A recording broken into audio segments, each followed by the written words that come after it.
My name is Marcus Quinn, and I paid for that party. I knew the moment I stepped through the gilded archway of the event hall, my shoes brushing against imported carpet that looked too clean to be real. The air smelled like lavender and expensive intentions. String quartet played some soft rendition of something classical. I didn't recognize the piece, but I recognized the effort.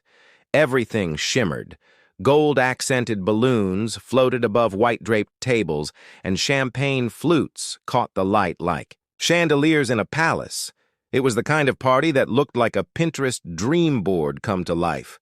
And every single dollar for it? Mine.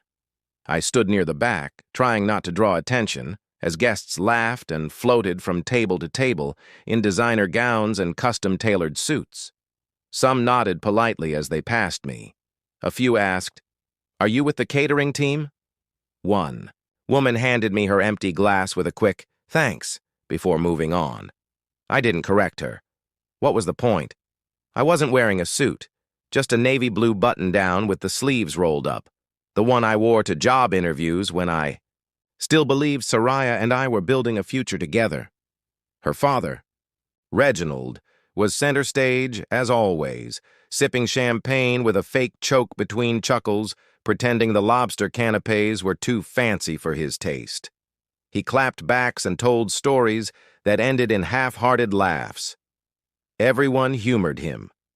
The way people humor someone whose money speaks louder than his personality, and beside him, in radiant crimson, was Soraya, my wife, or at least the woman who once looked at me like I was her world. Tonight, she barely glanced in my direction.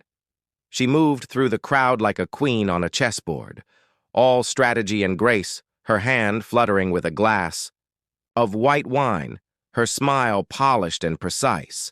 It was her graduation party, medical school, finished. For years I remembered every damn payment, $8,000 each year. Not loans, not grants. Me, my late shifts, my early mornings, the warehouse contracts, the busted knuckles, the missed family birthdays, all of it funneled into her dream. Like I was pouring my own blood into a funnel, I was never meant to follow through.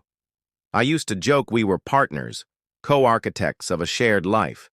She used to laugh and kiss my temple and call me her foundation. Now I knew better. I was just scaffolding. Temporary, necessary, but never meant to be seen once the structure was finished. They called for speeches just after dessert.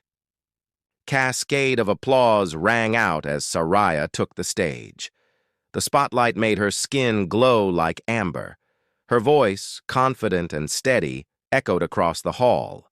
She thanked her professors, her colleagues, her friends.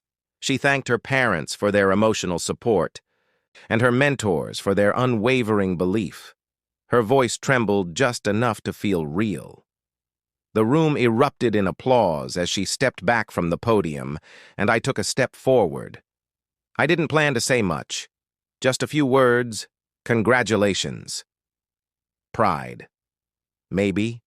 Even gratitude, stupid as that sounds now. But as I reached the first step leading up to the stage, she turned and smiled. Not the kind of smile you give a partner. It was too tight, too sharp. Her lips barely moved when she said, "Your job is done. You shouldn't be here." I blinked, stopped mid-step. Surely I misheard. Maybe it was the music. Maybe she meant I could relax now. But then her mother, Greta, with her trademark silver shawl and daggered words, leaned in close behind her daughter and said, "You don't know your place, Marcus." She didn't whisper. She didn't pull me aside. She said it with volume, with teeth, and the kind of self-satisfied smirk that made my stomach curdle. Then she laughed, loud, cruel, as if I was the punchline of some private joke they'd been practicing for months. I remember looking around, wondering if anyone else saw what I saw, the venom in their mouths, the ease with which they dismissed me. But most were too far gone in champagne and music to notice.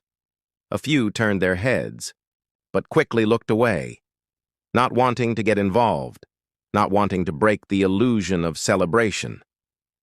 So I did the only thing I could. I nodded. Not out of agreement, but out of clarity. It clicked right then, all of it. The late nights, the ignored. Messages. The way her affection had cooled slowly over time, like a dying ember. This wasn't new. It wasn't sudden. It was strategic. I gave her a smile, not sharp like hers, not cruel like her mother's. Mine was calm, peaceful, even, the kind of smile a man wears when the weight on his back is finally lifted, even if it leaves a scar. Then I turned and walked out. No scene, no shouts, just footsteps. Me, out the same door I entered, into the warm night air that smelled, faintly of lilies and expensive catering. The valet looked confused when I didn't hand him a ticket. I had parked down the street, away from the glitz and noise. As I walked to my car, I felt the silence settle around me. Not empty, but clarifying. My phone buzzed once in my pocket. A message from my cousin, probably asking how the party was going. I didn't respond. I just unlocked the car, sat down, and let out a long breath I didn't know I'd been holding. For the first time in 4 years, I felt like myself again.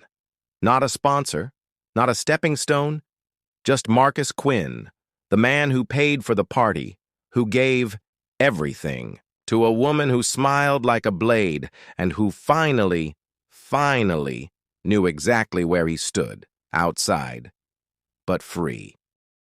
A car and a hashtag. Then came my signed withdrawal from our joint account.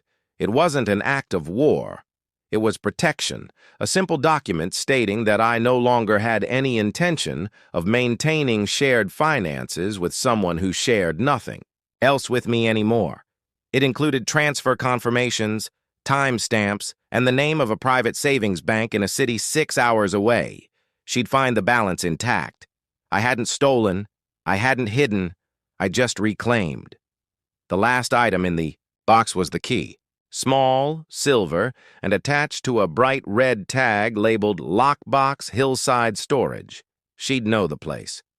We once joked about renting a unit there for holiday decorations. What she wouldn't expect was that I'd quietly rented one a month ago, when the distance between us turned from subtle to surgical. Inside the lockbox were backup drives, contracts, employment records from both my jobs, voice memos, even recordings, not vindictive, just insurance. I had lived too long, under the assumption that love protected you.